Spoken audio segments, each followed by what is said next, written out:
ہمیں بعض اوقات اپنے والدین کی باتیں بور لگتی ہیں،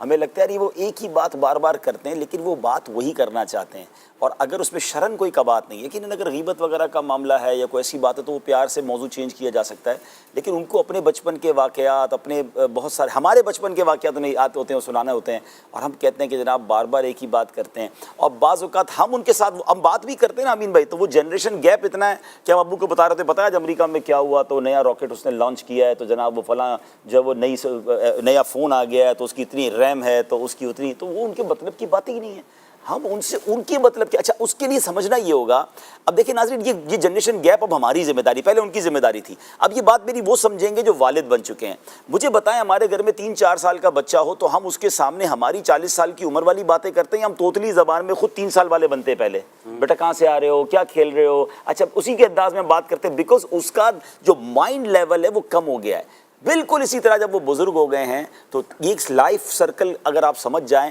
کہ بندہ 4-5 سال کا جب ہوتا ہے اسی طرح وہ 65 سال کا واپس جا کر ہو جاتا ہے۔ یہ انسٹالر سے سفر شروع ہوا ہے جو ویل چیئر پہ جا کے رکتا ہے، بچپن میں بھی کسی کا ہاتھ پکڑنے کی ضرورت تھی، بڑھاپے میں بھی دوبارہ یہ ہاتھ پکڑنے کی ضرورت ہے۔ جو مائنڈ سننے کی سعادت اور سمجھنے کی صلاحیت 4-5 سال کے بچے کی ہوتی ہے، ایگزیکٹلی 65-70 سال کی عمر میں جا کر وہ ہو جاتی ہے۔ اگر آپ 4-5 سال کے بچے کے ساتھ بور نہیں ہو رہے، اس کی ضد آپ کو بری نہیں لگ رہی، اس کا چیخنا برا نہیں لگ رہا، اس کا چڑچڑاپن برا نہیں لگ رہا، بلکہ آپ انجوائے کر رہے ہیں،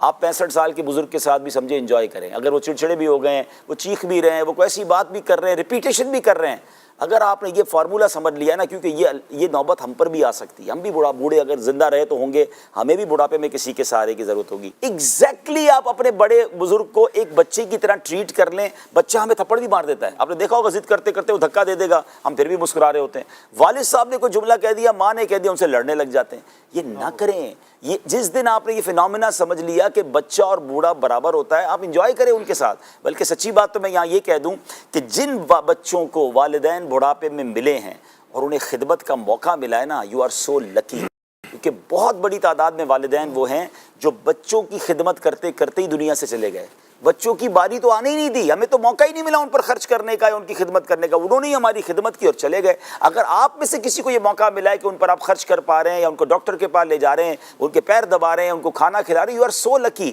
آپ نے وہ حدیث سنی ہوگی نا جس کا مضمون ہے کہ جو بچہ محبت سے والدین کو دیکھے اسے مقبول حج کا ثواب ہے۔ ہم نے یہاں تک تو سنا ہے، اس کے آگے سنیے، جب دیکھنے پر حج کا ثواب ہے تو خدمت پہ ثواب کتنا ہوگا، خرچ کرنے پر ثواب کتنا ہوگا، اور ڈاکٹر کے پاس لے جانے کا ثواب، یہ تو صرف محبت سے دیکھنے پر حج کا ثواب ہے۔ تو اگر آپ کو یہ مل رہی ہیں چیزیں اور آپ لکی ہیں تو